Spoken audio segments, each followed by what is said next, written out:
Hello, in this lesson we are going to solve a radical equation. Remember some vocabulary review. We are going to review the sign. This is called radical sign. And as we said during the class time, we have to put here usually a number. For example, I'm putting 4 and that's called index. And all the expression that we put on the radical sign is called radicand. So, because we have radical sign involved in this equation, this kind of equations are called radical equations. So today we are going to solve a radical equation. To solve a radical equation, there are some steps that we wrote during class time, and we have to follow some steps. Please, before you start to solve a radical equation, you have to think. For example, in this case, there are two radical signs on the left side of the equal sign, and we are adding these two radical signs. So what do you think is the best idea? To square both sides as they are, or to move one of the radicals, for example, the x plus 2, to the other side, or the other one, and then we can square both sides. Thinking of that, if you square both sides here, then you're going to square on the right. On the right is no problem, it's 3 squared. But on the left side, when you square these two radicals, you have to take the first radical square plus 2 times the first and the second, and you have to take the other one square, and it's a big job.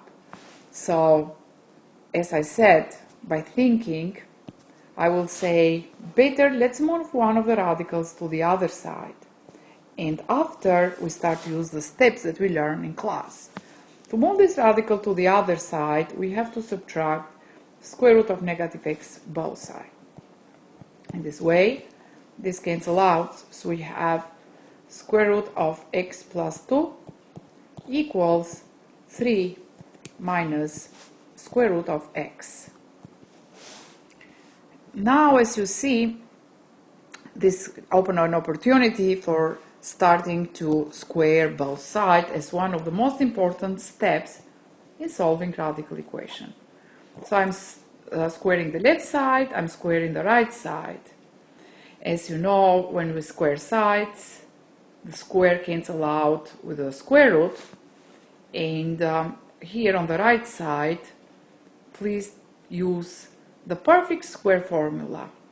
Students that really don't remember that formula well, I want to review the formula for you. The formula said when we have a minus b squared, we take the first term squared minus, please, the minus has connection with that minus here.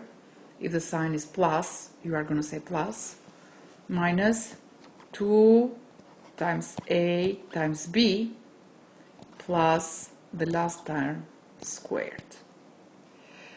In case that you do not feel comfortable with the perfect square formula, remember, you square this expression. Square means that you have to take the expression twice. So in this case, you have to take 3 minus square root of x, again the same thing, times 3 minus square root of x, based on the square. Remember, for example, if you have x squared, simple, x squared is equal x times x. We're taking x twice.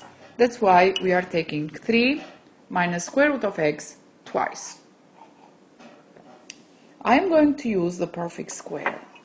So, let's continue solving the equation. So on the left side, we have x plus 2. On the right side, as the formula said, I'm taking the first term squared. So 3 squared is going to give me 9. Minus 2 times, I'm here, 2 times the first term times the second term. So it's going to be 2 times 3 times square root of x. 2 times 3 equals 6 square root of x. Plus So I'm referring here, b squared. B squared means I'm taking square root of x squared.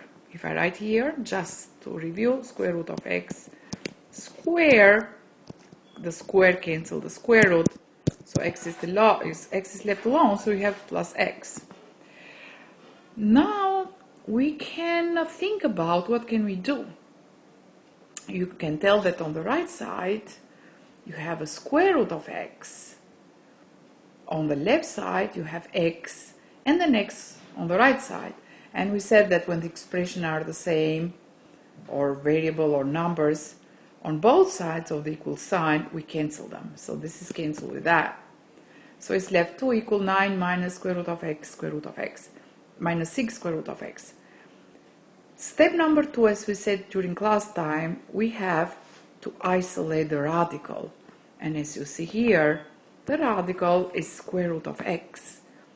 Isolate means leave the radical alone. So this radical is together with 6.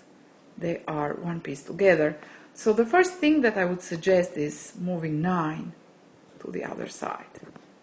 By moving 9 to the other side, we eliminated 9 here, so we have negative 7 equals negative 6 square root of x. We continue isolating the variable, and the variable is under the radical sign, so in this case we have to isolate all the radical sign together with the variable, with the radicand in this case. I am dividing both sides by negative 6. So negative 6 divided by negative 6 gives me 1, and negative divided by negative gives me positive. So I come 7 over 6 equals square root of x. And as we said, step number 3, square both sides to eliminate the radical sign. So if I square here and here, the radical sign is gone. So x equals, please remember, 7 goes to the second power, which one gives me 49, but 6 has to go to the second power. I know that many students forget to raise 6 to the second power. They think that only 7. But I said always that when you have parentheses, everything that is included in the parentheses, numbers or variables, have to go to this power. So 6 has to go to the second power, which one is giving me 36. Now is the moment that I think if I can simplify that expression a little more. 49 and 36, if I can divide by a number, 9 plus 4, it's equal 13. 3 plus 6 equal 9. They cannot be simplified by anything else. And that's your answer. 49 over 36. When we solve radical equations, we always say that we have to check the solution. So let's continue with checking. So I'm writing check here. And for checking, I have to take the solution. And remember, I have to substitute in the main equation. So my main equation here is square root of x plus square root of x plus 2 equals 3. So instead of x, I substitute all this expression that I just found. So during the check time, I'm going to have square root of x is 49 over 36, that's my x, plus square root of x, 49 over 36, plus 2, and has to give me 3. Square root of 49 is 7, square root of 36 is 6, plus.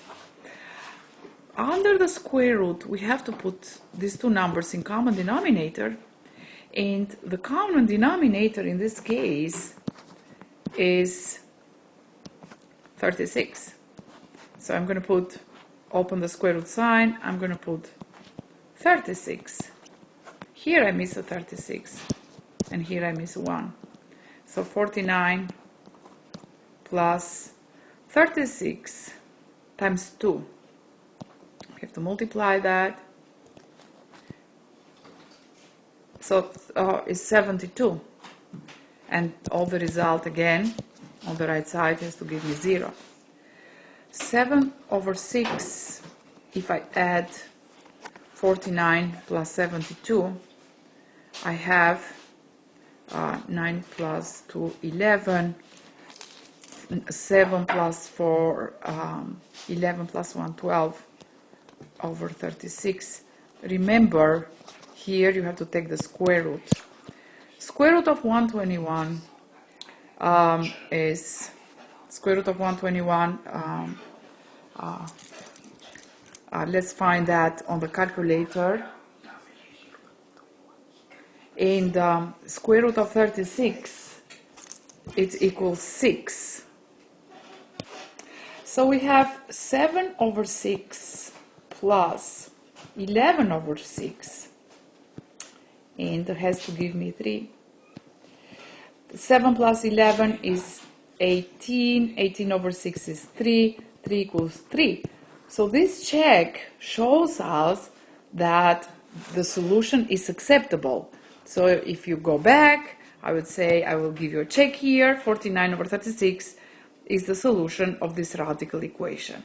So to wrap up my lesson, I'm saying that to solve a radical equation, as always, you have to think first. How can I solve easier? And follow the steps that we learn. Isolate the radical, and by isolating that, you always have to follow techniques. Raise both sides to the power of your index. Isolate the radicals, solve for y, and the most important is check. And during check time, you check for extraneous solutions. Solutions that make the left side not equal with the right side. Thank you and have a good day.